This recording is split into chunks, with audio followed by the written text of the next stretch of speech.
Hi everyone, I'm Doc, I'm Indigo.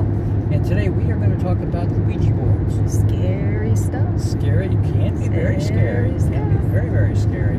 But the Ouija board really is another tool of divination, and when used properly and used by an expert. By an expert, someone who knows how to open and close the doorway to the spirit world, they can be very, very helpful.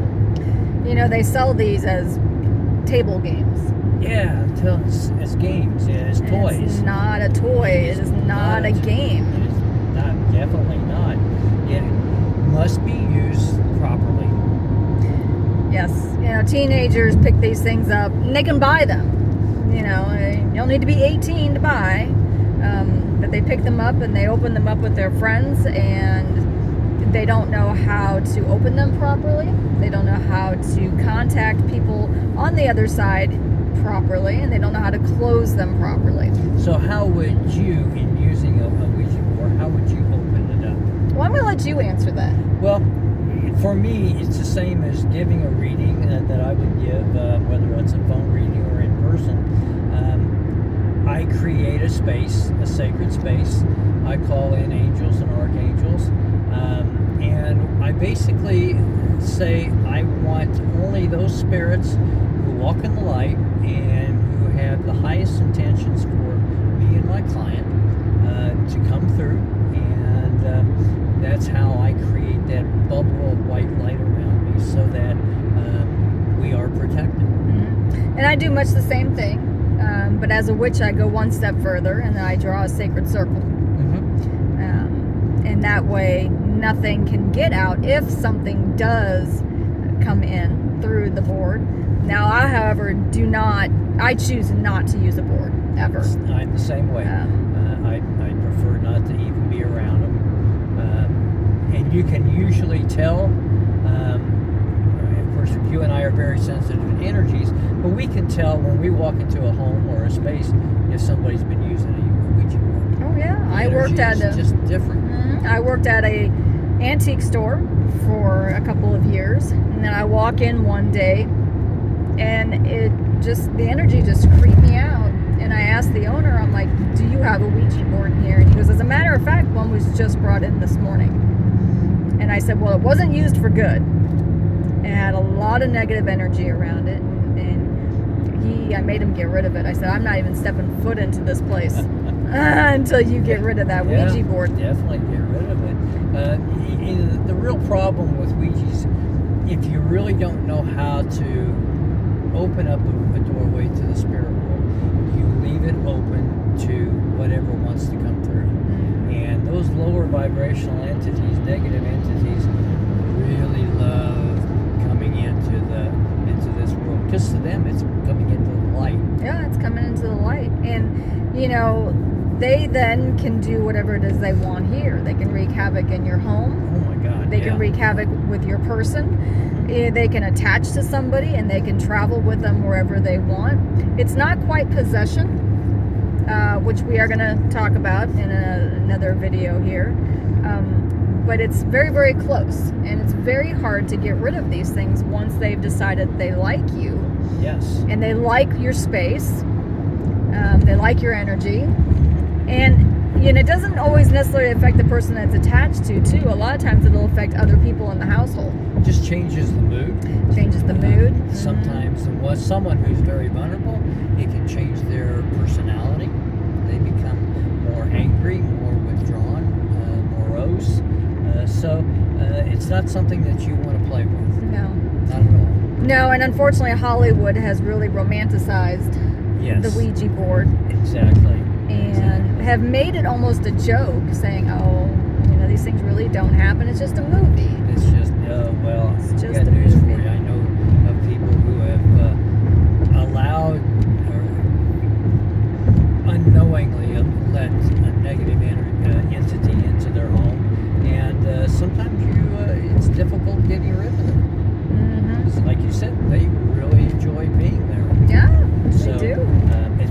Ouija boards are not something that somebody should just play with if they had no experience with it whatsoever. Also keep in mind, is not just the typical Ouija board. It can be a pendulum board too.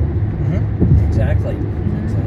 And we do sell them off our table, but I am very careful about asking them if they've ever experienced a Ouija board or a pendulum board, and I won't sell to them if they aren't experienced. Or if we get the sense that they are not using it for the proper purpose. Oh, sure. Yeah, for that too. But I can't control that once it's gone. But the point in fact is that if you don't have a planchette and you have a Ouija board, you've lost your planchette, you can use a pendulum as a way of divination. And like you said, because it's coming through you, it's a much safer route. Yeah, when you're not using a planchette, if you are using a pendulum over a board, that information is actually channeled through your arm instead of coming up underneath the board to the planchette, which is then moving it around, which is exactly how they get in. They come in from underneath. Definitely underneath. I know of individuals who do work with pendulum boards on a regular basis. However, they will take and put a layer of sea salt down, or they will put the board on pieces of, they'll put 4 pieces of selenite at the corners and set the board on that way. So there are ways that you can protect yourself, but the truth of the matter is you really shouldn't use one if you're not skilled at opening and closing the doorway. Not even a handwritten one. I know some people will write it on napkins or pieces of paper. It works the same way. Yeah. Don't do it, people. Just don't do it. Just don't do it, because you may think that nothing could possibly happen.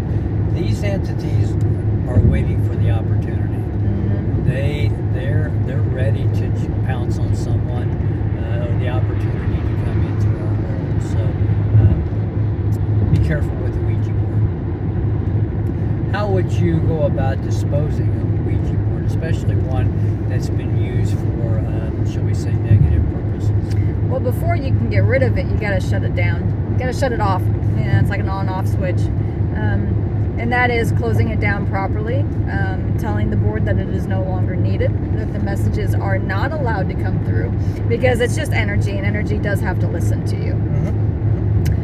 And then, depending on what the board has done, depending on what the board has brought through, it doesn't necessarily need to be destroyed or disposed of, unless truly negative things have already been coming in and out of it.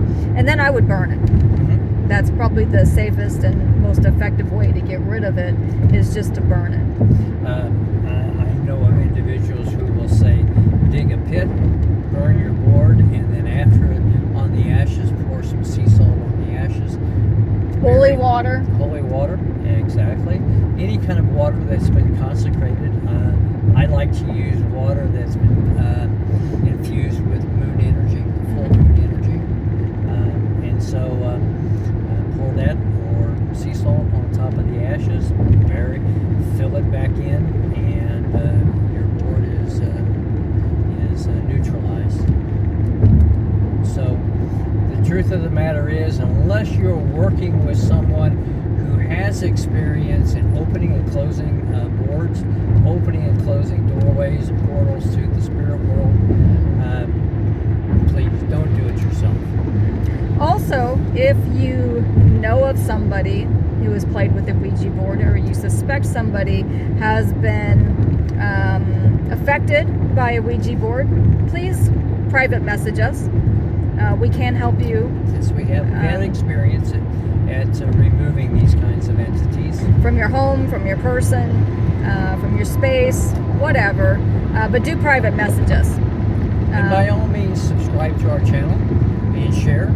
Our channel can't grow unless people like you, nice people like you, share our content, share our videos with your friends and family. So please subscribe and share and comment. We'd love to hear your comments. Yeah, we'd love to hear from you. So until next time. Bye-bye. Take care now.